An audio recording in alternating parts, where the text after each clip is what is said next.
Alright, ladies and gentlemen, hello and welcome back to Truesight TV. I'm shif7 for JDL League Season 6. Bringing you Shift Gaming up against Dragondrop in game number 2. In Shift, well, they lost game number 1 pretty quickly. Let's just go ahead and admit that. It was about a 20-minute game, I want to say. 5 seconds remaining. And yeah, it was pretty ridiculous. Dire team pick.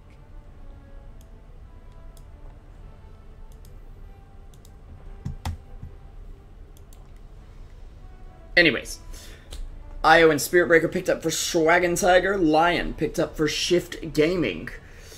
And Io made quite the performance in game number 1, although I feel like the problem was that Dragondrop said, okay, we embrace the new meta. We say Dragon Knight, he's good, etc. Bounty Hunter, he's good. And then the enemy team just kind of said, oh, there's a new meta? That's nice.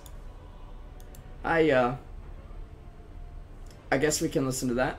Odds on Dota 2 Best YOLO were 36 to 64. So clearly rating these two teams a bit more evenly. I'm still confused though about the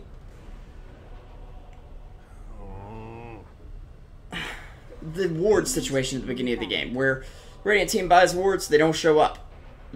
I don't know where they were. I'm not saying that lost them the game by any means, but it was interesting. Lion and Bristleback being picked up for Shift Gaming, though. Lion going to be very good up against Io. He's been picked up in the new patch in most games. 7 games once again for him with a 0.4 win rate of 3 and 4. Not doing amazing, but not doing bad. Good old Lion.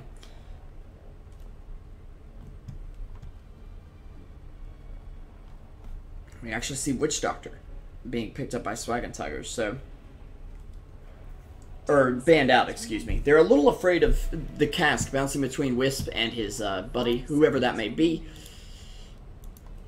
And, well, we'll see what ends up happening with that, of course.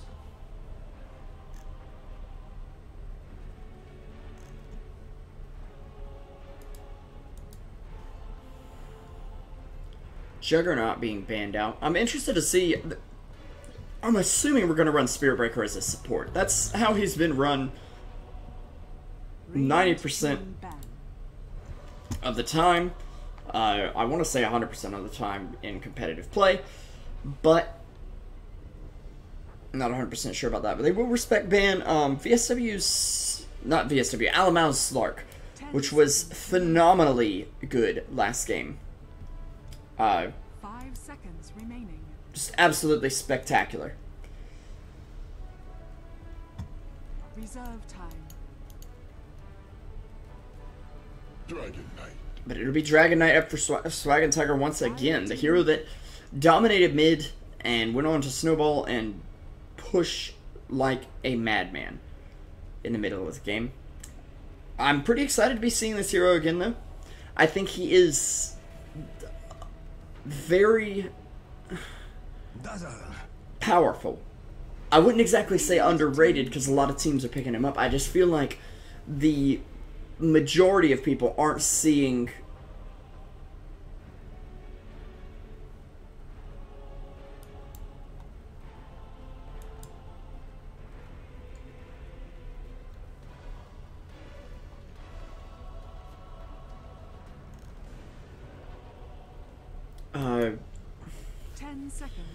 aren't seeing his value anyway. 5 seconds remaining. Reserve time. Anyways, once again, thank you guys for coming out to Truesight TV. Don't forget to check out our YouTube. You can do it with the exclamation point YouTube in the channel. Moobot will serve up that link. You can also follow us on Facebook at Truesight TV, on Twitter at Truesight TV, and on right here on Twitch at Truesight TV. If you're in the game, I know it's free to spectate. Make sure you head on over, say, hey, I enjoyed your casting. Or if you didn't, just say, hey, I hated your casting. It was awful. That's fine too. I'd rather you didn't, but hey, any feedback is constructive. Any constructive feedback is good feedback, at least. So we can say that much.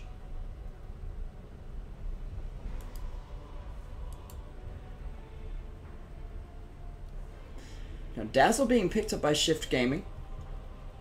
Very nice hero to have alongside Bristleback. A lot of physical damage. However, keep in mind, they're picking a lot of physical damage into a hero with very high armor, and that's Dragon Knight.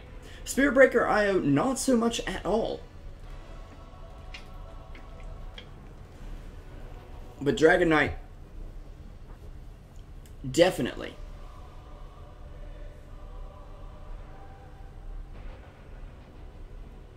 Looking pretty good.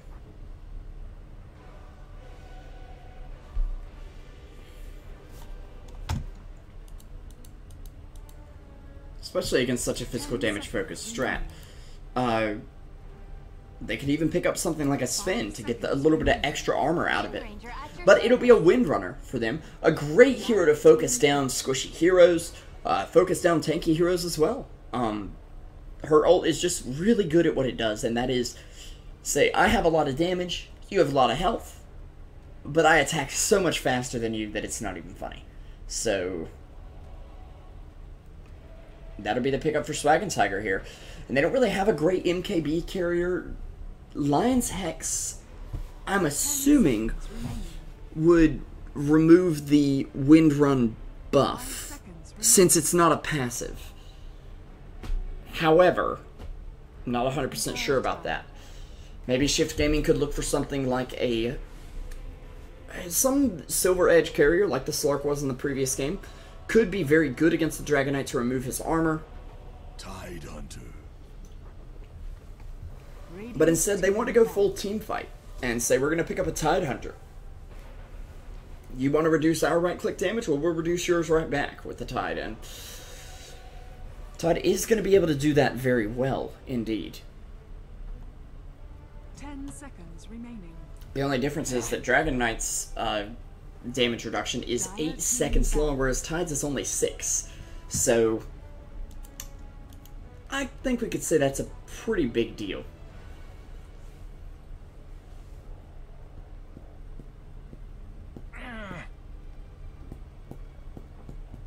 They will ban out the Sniper for Shift Gaming. Again, I feel like they're still a bit stuck in the old meta, as TA will be the ban for Swaggin' Tiger. I still don't feel like that hero would do too well against Dragon Knight, but with all the armor reduction they've already been able to pick up, it could do quite well. 10 seconds remaining. So it looks like it's, well, hard carries for both teams, although Shift Gaming is probably looking for something more like a mid laner and running Bristleback in the safe lane with Tidehunter in the off lane. But, oh, okay. Dire team pick. I'm assuming now we're going to see off-lane Spirit Breaker, hard carry safe lane Windrunner, and Dragon Knight mid, with Enigma in the jungle and IO somewhere.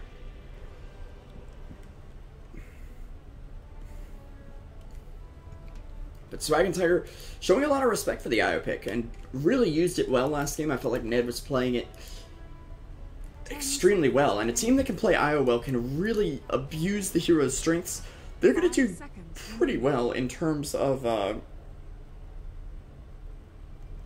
Reserve time. just getting things done in general.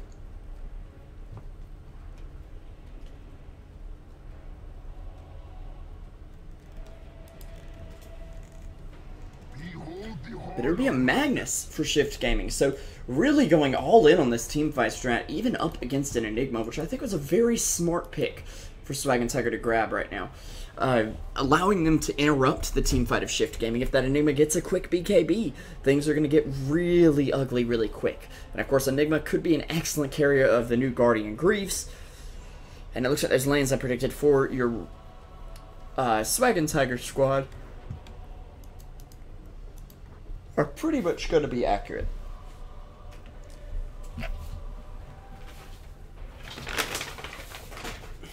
Just a second there, sorry about the noise. got a little bit of a headache. So yeah, I'm gonna pop a pill. 10 seconds remaining. 5 seconds remaining.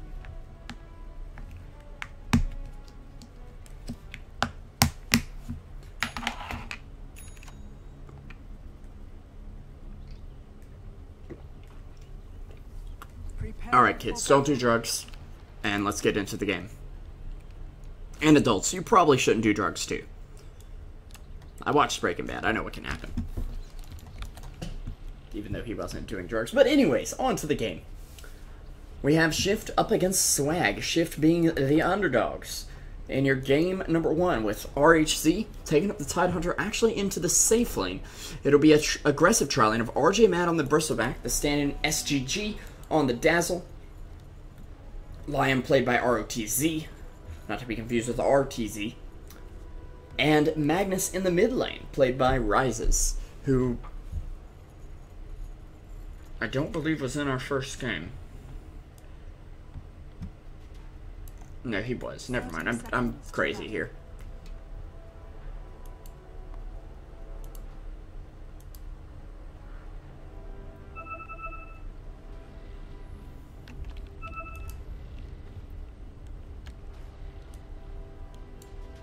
Anyways, on the other side of the river for Swaggin' Tiger, we're going to have Zoyo on the off lane Spirit Breaker. Ned headed to the rune on the Wisp. Actually going to back up off the rune a bit. Enigma being played by VSW in the jungle. Fushi will be under Dragon Knight once again. And Alamau on the safe lane Windrunner, Wind Ranger, whatever you call her. I'm SPRevolution5, of course, for Truesight TV. And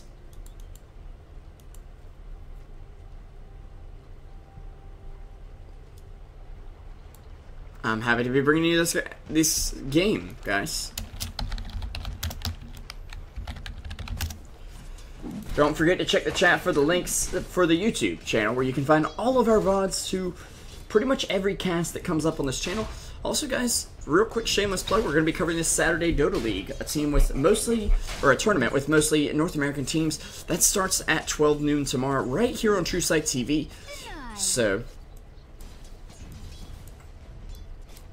get excited for that, because it's going to be quite exciting. Dragon Knight will be probably winning this mid lane up against Magnus. However, the upside for Magnus is that since it's a melee matchup, he can actually dominate it quite successfully with the Shockwave. It's much easier to line up against a melee hero. You're not going to get harassed out as hard, and that's going to be a very big deal for him. Up here in the top lane, it should actually go pretty even as well. Spirit Breaker up against a basically solo Tide. With Lion stacking and pulling, that's going to make it a little bit harder for him, but of course, Lion not getting the full pull off here could pose an issue as well. Tide will come out ahead just because he has this safe lane advantage. But in the bot lane, RJ Mad and Dazzle, this is going to be the troubled lane for Swaggin' Tiger, as Windrunner isn't going to stand up too well in the early game to the hefty physical damage strat. And even with Windrunner, you're not going to dodge the actual physical damage coming out. You're going to dodge right-click attacks, which, of course, Quill Spray is not one of those. But a relatively passive early game. Actually, our leader in CS is, of course, your Enigma in the jungle. But that's standard. VSW playing it very well so far. They're actually going to charge in on Rises here. And this could be a very early kill. Ned and Fushi coming in here. Zoyo will be spotted as Rises does get stunned up. He does have a skewer to get away with if he needs it. And he'll probably end up using it here. Boots coming out to Magnus. And he also is going to be bottle crowing already. So it'll be a bit of a long way home for the courier, but well worth it, as Alamau is actually left alone on the bot lane for now. And does have that Ring of Basilius up. He did play very aggressively to get over to the side shop at the moment, but it's well worth it. That extra little bit of damage and the extra little bit of mana regen is going to be very effective going into the next little bit.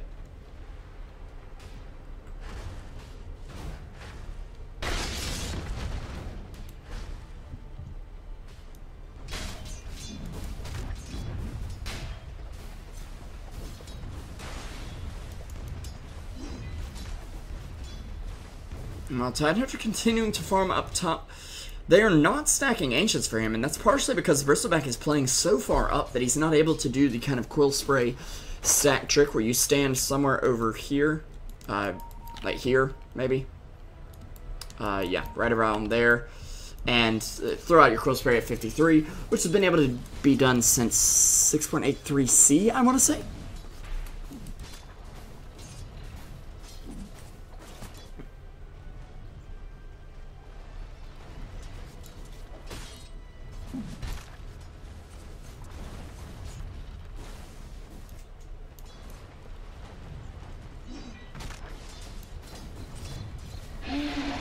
Now, Spirit Breaker going to be charging out onto the Lion, actually, which could result in a kill. Dragon Knight and Wisp already moving forward. I believe they've been spotted out, but Lion actually will hex the Spirit Breaker, stopping him in his tracks. And the Spirit Frog, well, he's not quite as effective here. Magnus, though, able to get himself a invisibility rune. Sorry about that. As Fusi will be getting his boots.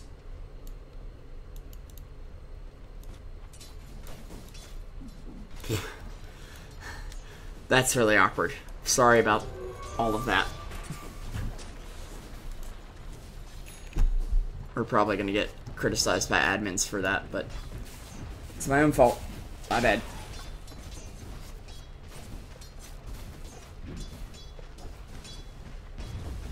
Five minutes in, though, no blood spilled as Enigma has rotated into the bottom lane. And with this armor aura from the Windrunner, they may be able to take a tower. Enigma with a demonic conversion available. As he actually will throw down a Midnight Pulse. RJ Mad forced to back up here. And they don't have much of a way of defending this tower against the siege creep. It's not going to do too much damage, though. Alamau with no ult up just yet. Even though he is level 6, he hasn't skilled it. They're not quite going to be able to grab it. Actually, a power shot coming out, doing a lot of damage as some consumables fly out to him just to sustain a little better here.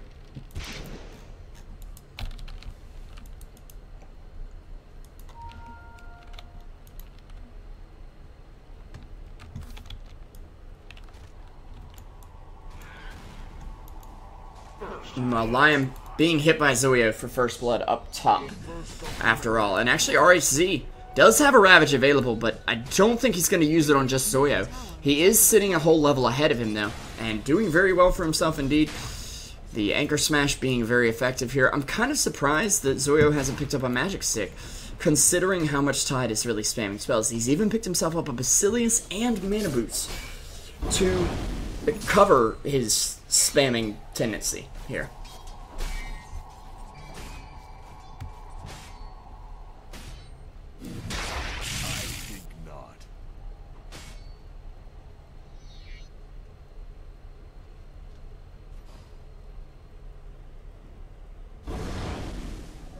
Dragon Knight continuing to spam as well. He will activate a Regen Rune, but takes a creep hit, and unfortunately that'll be the end of that. He is working on a Hand of Midas once again, but it's quite a bit later than the previous game. Alamau already going for some phase boots, which are going to be very helpful up against the slows coming out from Dazzle and Bristleback in the near future, possibly helping keep him alive. He actually could land a Shackle here, and they're just going to charge him down. Spirit Breaker coming across the map. They will... Oh, they won't see it, actually, as their ward has just run out. Zoyo could get this charge basically for free, and if Windrunner moves up pretty soon, they could secure the kill. Zoyo coming in, Dazzle doesn't have a clue, and he'll be bashed out randomly from the tree line. The power shot coming out, and the ult from Spirit Breaker, but the save for it as well. The stun from the Windrunner is just enough to help bring him down. Then Spirit Breaker will get the kill, interrupting the TP under that shallow grave. RJ Mad does dodge the power shot here. There will be a surge backward from Windrunner. Zoyo is waiting here. Ned gonna evade the Magnus by tethering through here. As Zoyo on the run and in a bit of trouble, there will be a decent power shot out there. Does hit ROTZ, but it rises. Gets shackled to a tree, but it is only a level 1 shackle shot. She opted for that second point in Windrun, giving her just a little bit of extra duration, a little bit of extra slow to the attackers as well. And of course, no change in cooldown after all. BSW in a bit of trouble here as he does throw down a Midnight Pulse and a Malefice, but it doesn't seem to do much to Tide. Tide not even really phased by it. As he'll be working on a very quick mechanism, going to go for some Guardian Greaves on him. I see Shift's game plan now. They really like tanky heroes. They like being tanky. They like feeling comfortable. They like being safe. That's why the Viper got the mech last game. That's why they picked up a Dazzle, a Tidehunter who's going to go into Guardian Greaves.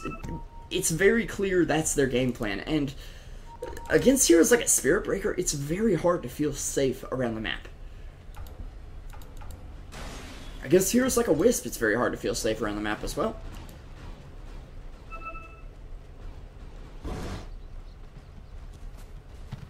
This Reinessa will actually get a skewer back on the Windrunner. Does have an RP available. May not even need to use it as they throw out a Shackle. Empower going out on Bristleback for RJ Mad. There's your RP as Zoyo TP's down. He does have an ult available, but may not even have a chance to use it as he will just die before anything else can happen. 200 gold still from that Urn of Shadows, and just like that, Shift are back in the game, 2-2, sitting at a pretty much even gold lead, about a 750 experience deficit, but of course they're earning experience. Windrunner and Spirit Breaker are not at the moment, because, well, they did. That's what's up. RHC getting stunned up a little bit. VSW going to get hit by the Gush and the Ankle Smasher. Ravage even thrown, and it will bring him down. A very good use of this early Ravage, and I believe the first one we've seen, but also Tide's first kill as well. And this will secure Tide his mech. Now, he is being charged by Spirit Breaker, who does have an ult available and knows Tide has no stun. And in fact, one other thing I can realize here is that Tide also adds to their armor reduction strat. It's not much, it's only up to 5, but hey, it does a little bit. And every little bit counts. As Tide will pick up the mechanism. And is sitting, I want to say 1100 from Guardian Greaves. Why is the Ursa Jungle Guide up? Okay, whatever. Radiant's middle tower is under attack.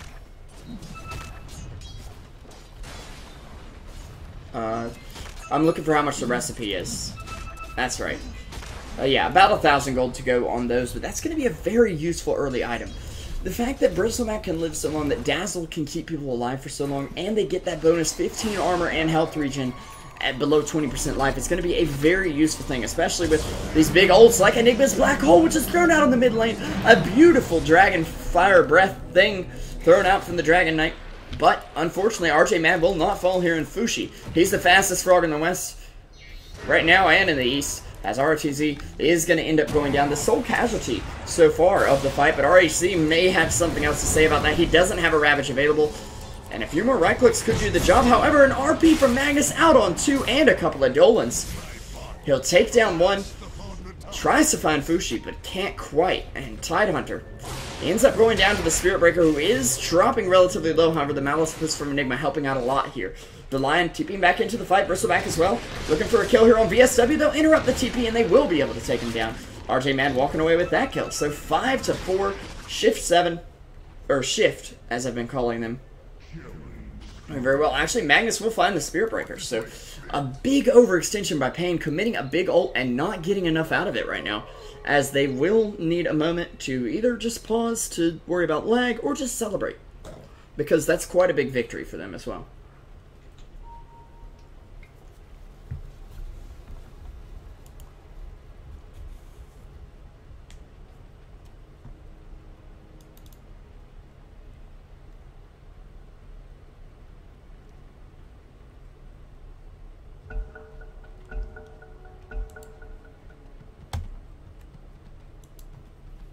Dire's top tower is under attack. Radiant's middle tower is Anyway, we will resume the game right now. Also, guys, just a public service announcement. If you haven't done so yet, make sure you pick up your compendium for Dota 2. Dire's bottom tower is under attack.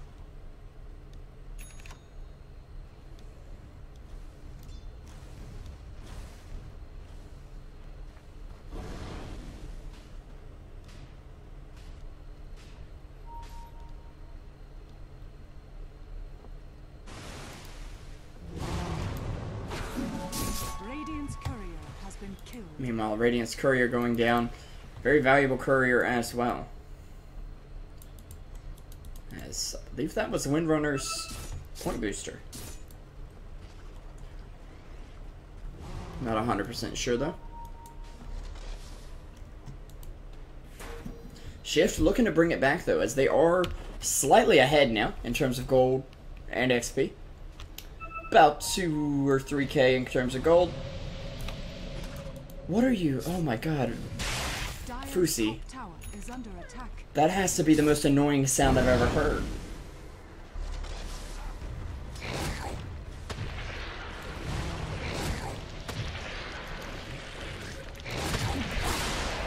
As he is just using that Shadow Amulet to be a little cheeky here. He is going to be going straight for the Shadow Blade instead of that Hand of Midas this time. I'm assuming the Gauntlet was just used to, or the Glove, excuse me. Not the Gauntlet, there's a difference apparently. Was just used to turn into the Treads here. As RJ Mad, we're cleaning up some creeps here. He actually hits very hard in this stage of the game. Keep in mind we're only 14 minutes in with the Empower buff up on him as well. So, actually has a Vanguard and a Buckler looking to move into a Crimson Guard next. And let's take a look at net worth overall. As your top 3 leaders are on the Dire, then there's the whole Radiant team and the Dire supports following. But Magnus and Bristleback doing very well for themselves. In fact, Magnus already Blink, Arcanes, and most of a 4th staff. Dazzle warding it up. Let's see, did he actually get wards this time? The poor guy. Yep. There actually are wards on the courier this time. What do you know?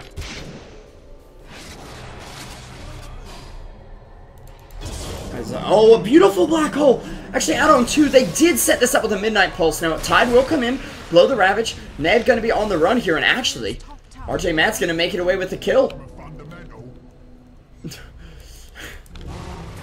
And Bristleback expected a lot more from one of the fundamentals, but he'll take the Crimson Guard recipe he buys with the blood of the Enigma.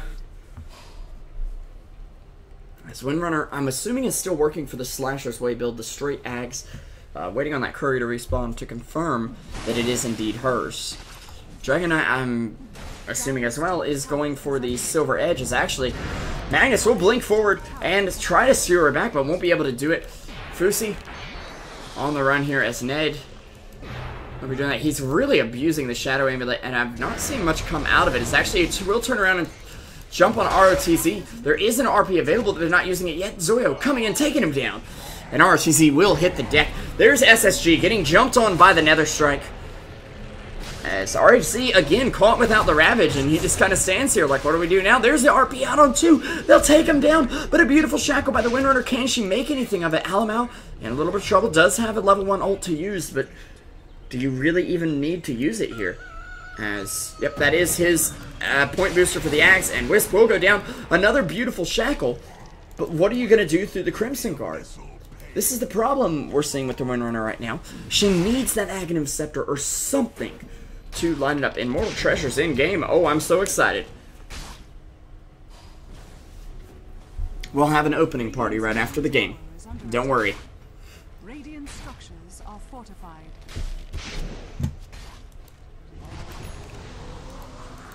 That was fast. Radiant's middle tower has fallen. Meanwhile, Shift looking really good right now, sitting at a 3k gold lead, a 2k experience lead. They need Dragon Knight to get something right now, and that Shadow Blade cannot come soon enough. In fact, I'm actually thinking the Shadow Blade may be very late at this point. We're approaching 17 minutes in right now. Still 100 gold away from the Shadow Blade, and probably wants to go for a Silver Edge. Problem being, the only passive you really disable are Bristleback's passives and Tide's damage block. However, Bristleback's passives are very strong. So,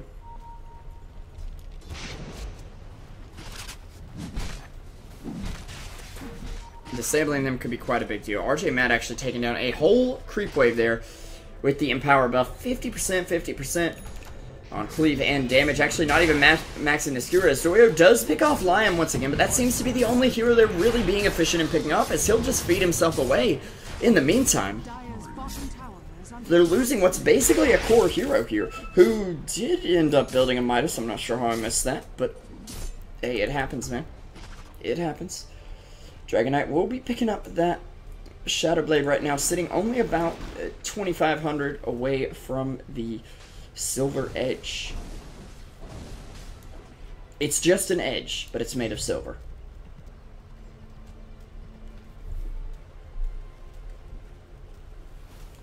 Maybe it's the edge of silver. I don't even know.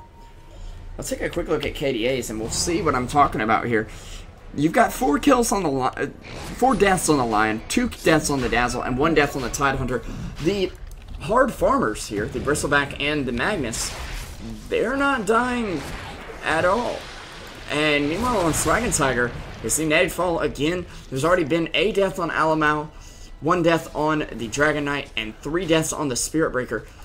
Ned and Enigma being the majority of the kills there, as Enigma actually does have enough for either his mech or his mana boots. They will scout that out with a power shot right now, but Tide is waiting in the wings. He's got that blink. He's ready to ravage. He actually just blinks into the pit and says, hey, oh, now they know Tide's there, but I don't think there's much they can do.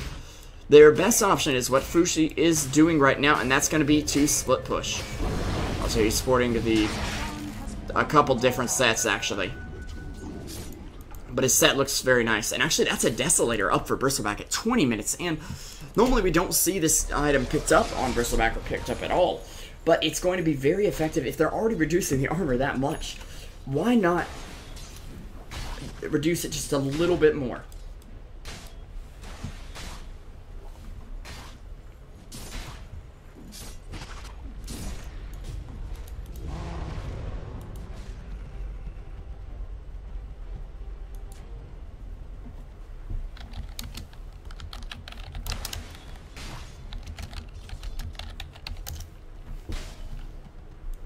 Meanwhile,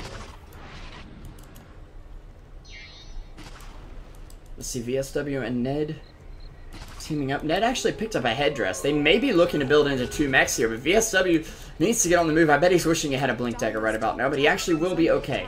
Top tower actually is being pressured by Adolans, and that's going to prevent these heroes from really engaging. Without a creep wave, they're going to be taking the full brunt of those creeps in a team fight. And, well, things are going to get pretty ugly in general.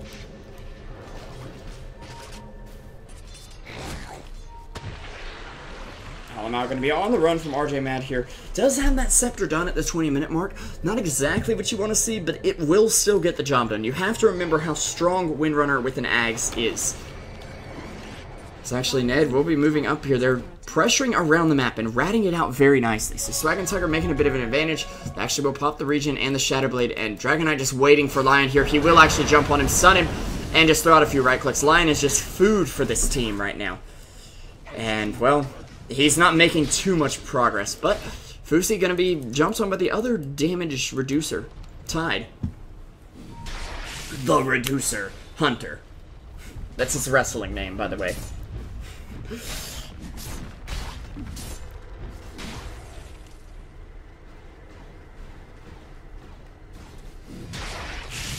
In this corner, we have Dragon, Davon, Knight, and Tide, the Reducer Hunter.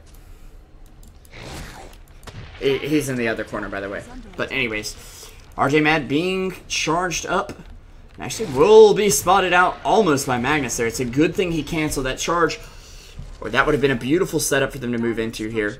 And actually, Vladimir's offering is coming up for the Magnus. That's probably what Wisp is building into. I forgot that they changed it to headdress as well. So Radiant's bottom tower is under attack. meanwhile, top tower going to go down to the Radiant. They may have to trade for the spot tower, and it looks like that's going to be the case, as Dazzle will actually take it down. It is getting reclaimed in 2 minutes, and Bristleback not showing any sign of losing it soon unless they want to just pressure the Thrax, which they can definitely do. Alamau, he does have that ult. He's got the Ag Scepter, but keep in mind, it's only level 1. That's still a 30% damage reduction, but it is a very low mana cost. They have a black hole available, but not much other damage to come in from outside it. And they do know that the Ravage is up. They don't want to get caught where they've got a beautiful black hole, but a Ravage to follow it up. Shackle does go out on the Bristleback, but does not latch. as they will continue to rat it up. It's a base race right now.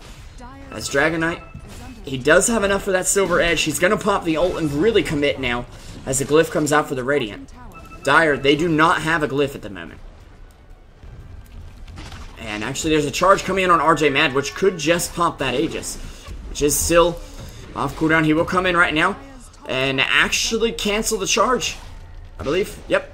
RJ Mad does get his Aegis popped, but that's exactly what he wanted. He's got a free trip to the well now.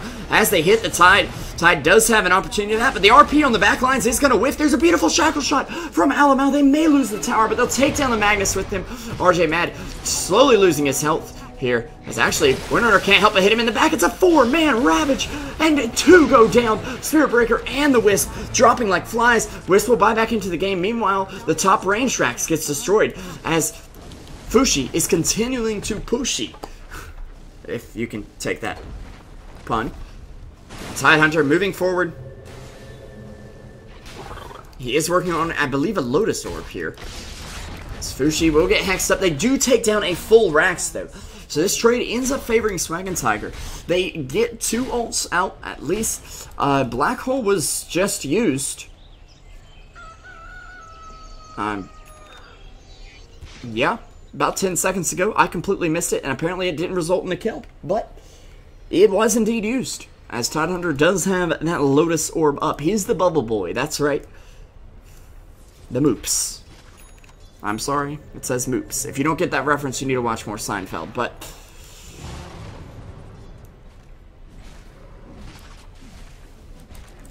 Meanwhile, Network taking a bit of a swing. Swag and Tiger making a comeback, but can they hold on to this lead? Or can it turn around? Bristleback already with the Hyperstone up, surely going to be built into a Assault Cuirass. I about said Aghanim Scepter, and then I realized how stupid that was, because first of all, why would he build one? Second of all, how would he build it with a Hyperstone? These questions and more answered at 11. ROTZ getting Hex out on Zoyo, as Zoyo will go down, and he didn't have a chance there. The feeder has become the feedee, as Lion is going to hex him up, and, well, he likes his frog. It's a delicacy to him. It's actually VSW may get caught in the jungle here by Rises. Neither of them, well, actually, VSW doesn't have his ult up, but Rises definitely does. He's looking for that RP, but there's a Wisp coming in. He's going to back off as Alamau comes in as well. The Blink, the Shackle goes out, but does not latch at all, as Alamau is just going to say, okay, well, I can't have you. I'll ult the tower. Gets a few good hits off, and meanwhile, movement on the bot lane, as actually 2 go in here. There's going to be a buyback from the Spirit Breaker. Where is he charging? He's charging Lion, his one source of food, his mortal enemy there. But actually, Lion blinks forward, and Spirit Breaker is going to turn around for a second here. Should be able to bring him down without the ult. The BKB going to help out a lot. A beautiful Shackle shot, Light of Heaven level Shackles coming out of Alamau now. As Dazzle gets a grave off, but then goes to his own grave, as RJ Mad will be dropping here, at least I say so, but I may have spoken too soon. Fushi will be able to bring that down. And Tidehunter going to be sleeping with the fishes. However, in the Dire base, an effigy going down. There's 2 buybacks available and a Magnus in the fountain. He's going to buff himself up and hopefully get out here. He should be able to defend this, but of course the Radiant holding their racks very nicely at the moment. Once again, guys, a big thank you for all of you coming out here tonight and watching the broadcast. Don't forget to follow the channel and check out the YouTube as well. That's where we post all of our VODs. If you missed Game 1, it honestly won't take you too long to watch it, and it has been uploaded already, so you guys can check that out. And if you want Truesight TV to cast your games, your pubs, your tournament, whatever, we'd be very interested.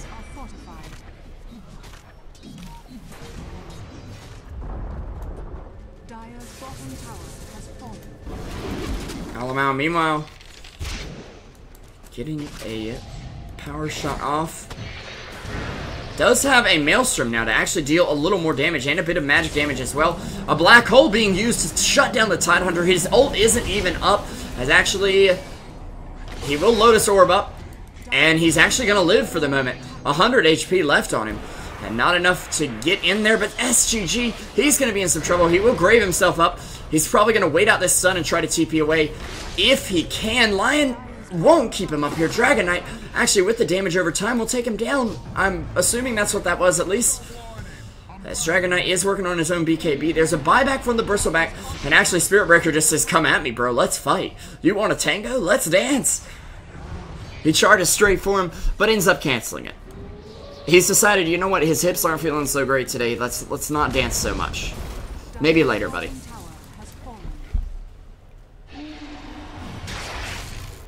And I'll charge in from Zoyo.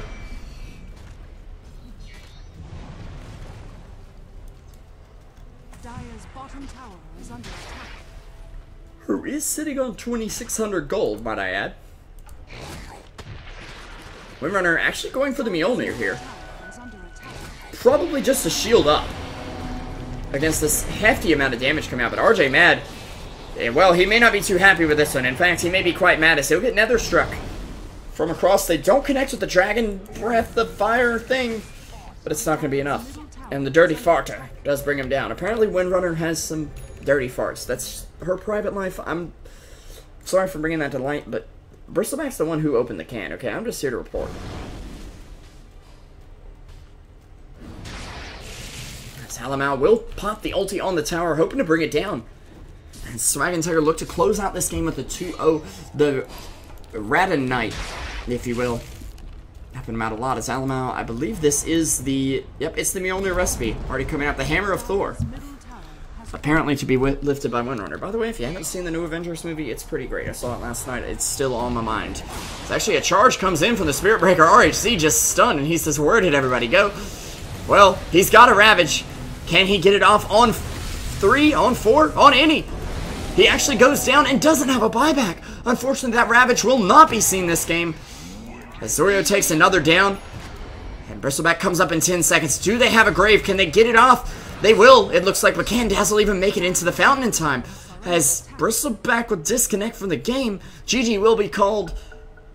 And well played coming out of your Brazilian team, Swag and Tiger. Of course, as they will take the series 2-0. I have to give my MVP award, which I earned. Obviously, nice RP there, Magnus. To Fusi, or Fushi, whatever you want to call him.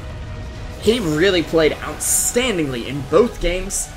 And Swag and Tiger proving to be one of the upper-level teams in the South American division of Join Dota League America. It's actually Division 2.2, yeah.